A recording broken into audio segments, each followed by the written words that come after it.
Especially if you want to survey an entire population. Hindi pa entire population.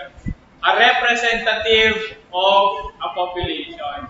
For example, gusto nyo i-survey ang Tuguegarao, 250,000 yung population. For example, yung N natin dyan, yung number ng respondent natin, ito yung population, 250,000 divided by 1 plus 250,000 times margin of error na 5% squared is equal to ilan dapat ang respondent mo? Ilan yan? Calculate mo. Calculate mo. Sino may calculate? Ako, sir. Oh, ganda naman ang calculate yan.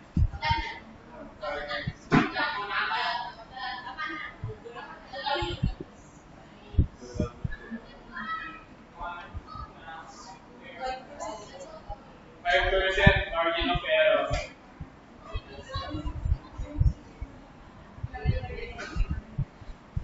N is equal to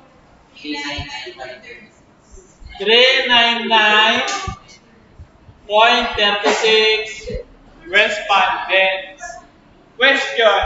Sir, ano yung 0.36 dyan din? Alangan naman din. Pa-survey sa paa mo. Ganun. May 0.3 ba na respondent?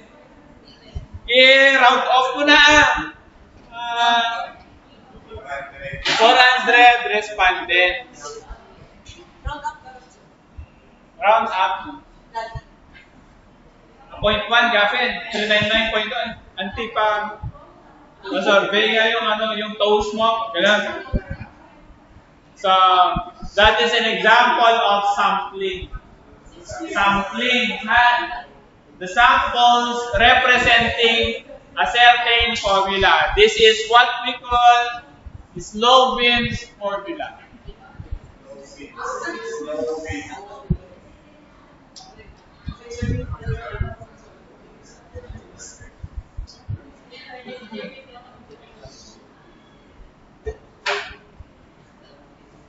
Yan ang example ng sampling design. Now, the three parts here, 5 to 7, it involves collection of data, creating an analysis plan, as well as the analysis itself. So, after you collected the data, you plan on how you will analyze it. For example, statistical treatment or treatment by structural equations modeling. It would happen. Dito nalilitaw yung mga pie chart nyo, graph nyo. Dito sa data analysis, standard deviation, variance, how gaano kakalat yung mga data points nyo, ano yung standard deviations niya. So this is 5 to 7. Including the mean, median, mode, natin yan. Clear tayo dito? Alright. Clear na dito? This is clear.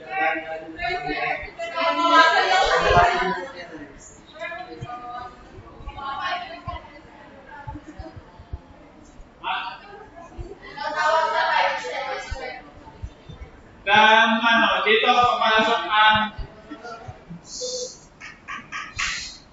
parte yan ng method nyo. This is the data gathering procedure. Ito part.